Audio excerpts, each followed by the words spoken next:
I love Jif. That's my changing paradigm. Thank you. Peanut butter is awesome. It's great, right? I mean, let's not lie here. Peanut butter is fantastic. So when I was a kid, right, I would caught in my room, Jif, spoon. Hey, Mom, what's up? From that point forward, my mom, being as cool as she is, started getting the regular Jif for my brother and myself and for the sandwiches and stuff, and then the little guy Jif for me, which is great. I love bananas. Bananas, the world's best fast food delivery system. True or false? True. True. Easy to handle, portable.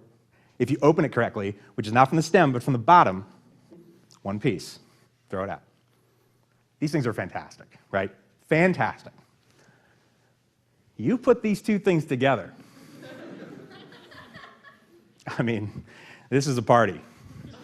This is a party. The PB&B, who's with me on this? Is anyone with me on this? Ah, yes, I mean, come on. Two great things. Together, even better. I mean, you can't beat this stuff. And so I look for these in society, and I come across this thing about people and politics. Now, I think I like both. I think I'm interested in both. Maybe not as much as peanut butter and banana, but there is something to this, right? And if we examine these two things and make sure that these two things sort of work together like a PB&B does, we might have something interesting here. So why don't we do this for just 1 second? So people is the easiest one. Okay, people simple. Everybody right now, turn to your right, turn to your left. You've just examined people, nice job. That's us, it's pretty good. I think we get this. So the other thing is this politics thing. And this is interesting here in town here, especially by being here in DC. Politics. These things should equate, I think, right? I think they should equate. But there's something about politics that just doesn't seem to work the way that it needs to. And we've talked about this in a lot of different ways, and I'm sure here on this campus, you talk about it a lot, right? There's just something about politics, and I think the fundamental question is are politicians connected to us? Are they making connections? And us, not US, United States, us, people, the people thing. Are they connected?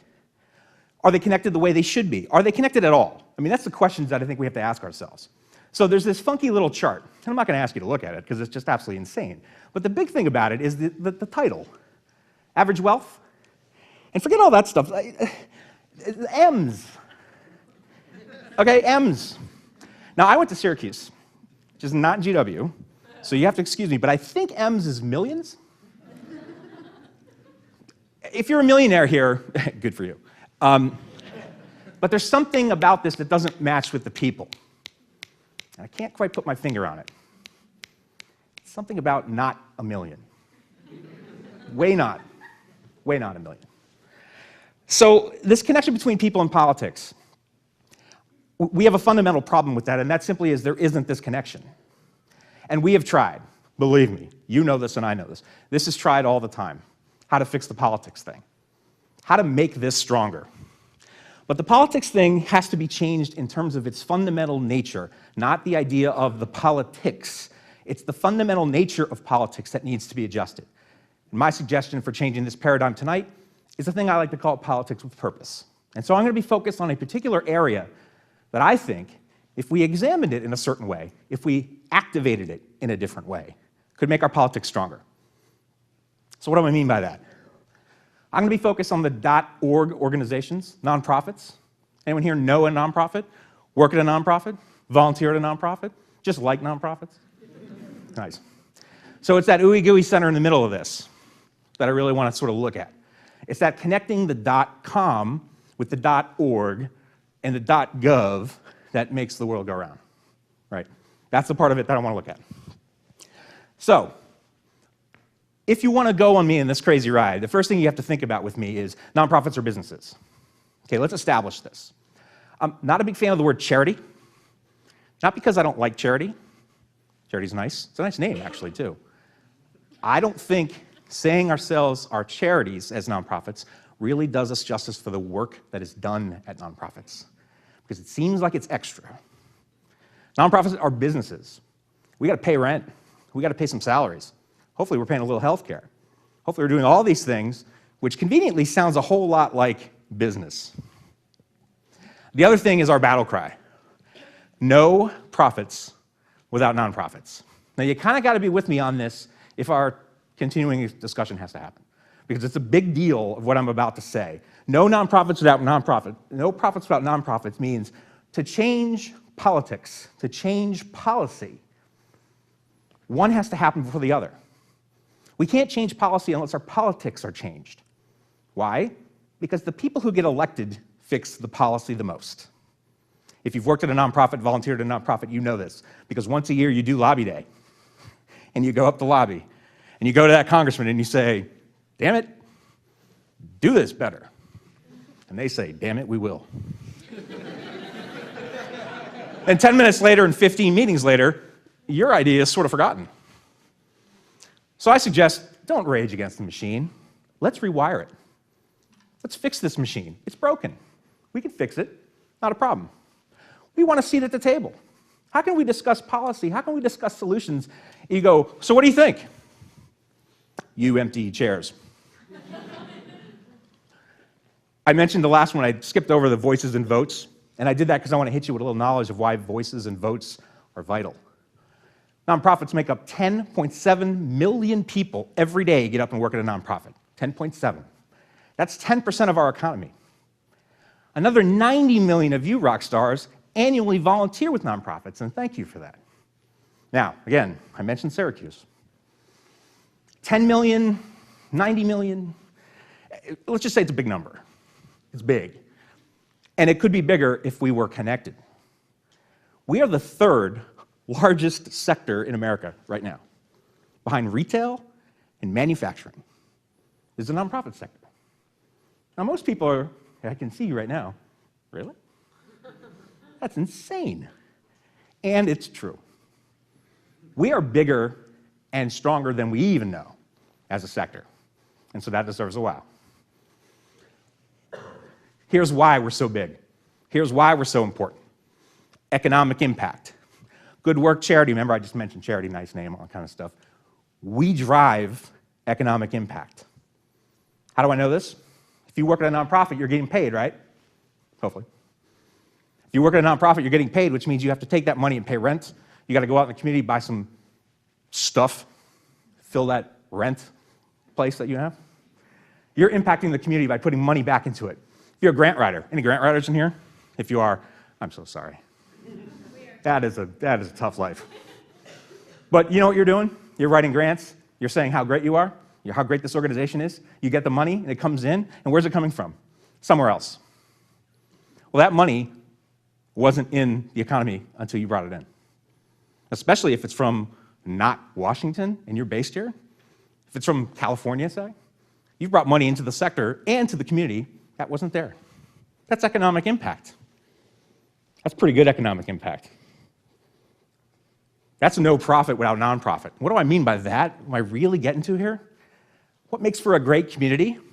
Well, we don't have to think too hard about this because the chambers of commerce around the country have already figured this out. They've already decided this. Go to any chamber. Go to any chamber of commerce, and they'll say, Mr. So-and-so, we'd love for your business to be in this town, Wyoming. And the reason we think it's great for you to bring your business and your economic impact here is because we have a wonderful healthcare system. We have great colleges and universities and places for your children to learn. We have a wonderful, clean environment. We all need that because we all breathe. We have great places of faith. We have restaurants. We have culture. We have arts. What are they all talking about? With me, everybody. Nonprofits. So let's think about this for 1 second. The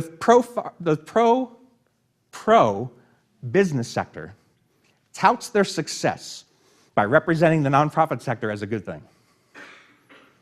Yet, we don't. Why? Greatest thing in the world is a napkin. It's great. You know why? Because you can write stuff on it quickly. You're at a bar. I know you guys don't go to bars. I go to bars. You're sitting at a bar, and buddy says, I got this great idea. That's a good idea now. Is it a good idea tomorrow? Going to Canada tonight sounds fun. Tomorrow morning, that is not a good idea. But if you write it down, if you take these great ideas, this turns into your next Facebook. You write this down, this turns into your next university idea that gets you a PhD. Hint, hint. So why don't we write some stuff down about politics? Who's running? Do we have an idea? What's their idea about the nonprofit sector? Do we have an idea? How can we get involved with them? Maybe you should run. Maybe you need to run. You talk awesome stuff. Let's put it to practice. Maybe we need to get somebody to run. I know a great executive director who really gets it. Maybe they can get it a little further. Who has a detailed plan right now, running for office. And I don't mean just president. I mean all the way down to city manager, school board, PTA officer. I don't care who it is. But what's their detailed plan? And most importantly, what's their detailed plan about working with the nonprofit sector? That's key. That's key. So there's three things, and three things only you have to do to think about this. One is participate. Please participate. Please get involved. Whether it's with the organization that I'm representing tonight, CForward, if it's with another nonprofit, if it's with your school, participate. Nominate. Don't wait for someone to tell you who's running. Run someone. You don't see anybody? Look in the mirror. You run. You don't think you can? Talk to me. We'll run you. Remember the people thing? Just to refresh that, look to your left, look to your right. You just talk to someone who could be good as a candidate for something. Talk to them. Find out what it is. Last one, recreate. Recreate this idea that nonprofits alone can't do anything with politics.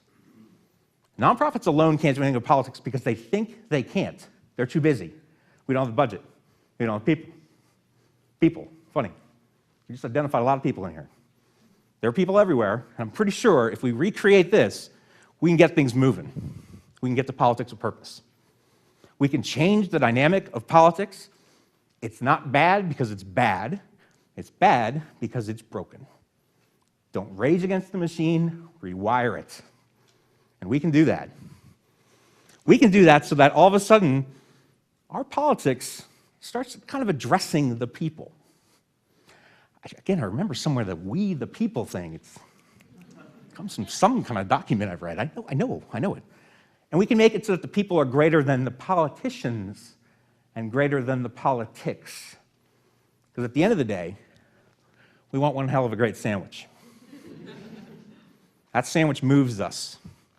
It moves us to move. It moves us because it's right and tasty. Politics isn't really tasty, but you know what I mean. So please, participate. Can we agree to participate? A simple nod of your head means I'm going to make sure you participate. I'm following up with each and every one of you. Nominate yourself, someone else. Get to know the candidates. There are things like town halls. There are things like organizational meetings coming around. There are people running for office in this city right now, in this ward right now. Do you know who they are? If not, find out. There are people in your hometown. Who are they? Who's running? Are you running? Do you have someone to run? Reset the narrative. Don't let the politicians do it. You do it. Fobo, you guys are great. And I thank you guys for doing this. I thank you guys for making this happen. And this is where the shameless plug comes in. Because we have an organization called CForward that can help you with this. We started last year. We're a 501c4, CForward. It's pretty interesting. Our whole job is to participate, to nominate, and to recreate. I'm a little older, so in my head now I have an NXS song that had all the words that ended with 8. It's kind of an interesting song. Maybe we can get it played later. It's a really good song. But get involved with us. Who has Twitter here? Raise your hand. Everybody. Who's on Facebook here? Raise your hand. You're already in the system. You're already in the system. Let's get in the system together. Let's find some reasons to run some people, to change some politics, to make policy strong. If you don't believe me, and you say, Doug, you kind of look like a long-haired hippie. You seem a little sort of progressive styling. You're a good-looking man. You're probably not saying that. That's okay. But you're probably saying the other ones. I don't know. Let me tell you what's important to us at CForward. It's not a D, it's not an R, it's not an I. Those things are monikers that are set up by the system that's in place now. Democratic people, Republican people, independent people, those are political parties. What I want to know is the person behind the D, behind the R, behind the I. What do you have? What is your detailed plan? If you have a plan and it's rock star good, let's share it to the world. Let's get out there on Twitter and share it. Let's get out there on Facebook and share it. If you have someone running in your neighborhood and you say, wow, this guy, he gets it. He gets nonprofits. He gets my sector. He gets what I'm about. We should share this. And not just share it within your own community, let's share it across communities. Something that's working really well for someone who lives in Boise, Idaho, might work very well in Florida. How would we know? You know how we know? Because we do it already. We do it in every other sector all the time, right? Think of any product that was made at some point by one company. Just think of the monopoly of a company making something really great. And then think about all the other things that came further and further down the line. You might have referenced at the beginning, I like Jif. Like Jif. No product placement, sorry, no plug. I don't get any money for that. I just really like Jif. Nothing wrong with Skippy or Peter Pan or all these other things, right? But there are other places, other companies said, hey, this peanut butter thing, we should probably do this. And they replicate the idea. They replicate some kind of marketing strategy. They replicate the idea of moving an idea forward. The nonprofit sector, we have a great phrase, I love this phrase, co-opetition. Co-opetition is when I smile nicely and say, public health, yeah. Fuck that. Let's make this happen, right? Let's write some grants, let's do this. And then somewhere in the dark recesses of that grant writing, I say to myself, I'm going to take this money from my own organization. Oh yeah, this is going to help my budget. And we do this because there's not a lot of money out there for us. In fact, if you think of it this way, we might very well be thinking about not a lot of money for us not because what we're doing is terrible or not needed. Maybe it's because of the leaders that are appropriating that money and putting it somewhere and saying, this is all you need. Well, we know that's not true. We need more. We need more homeless shelters.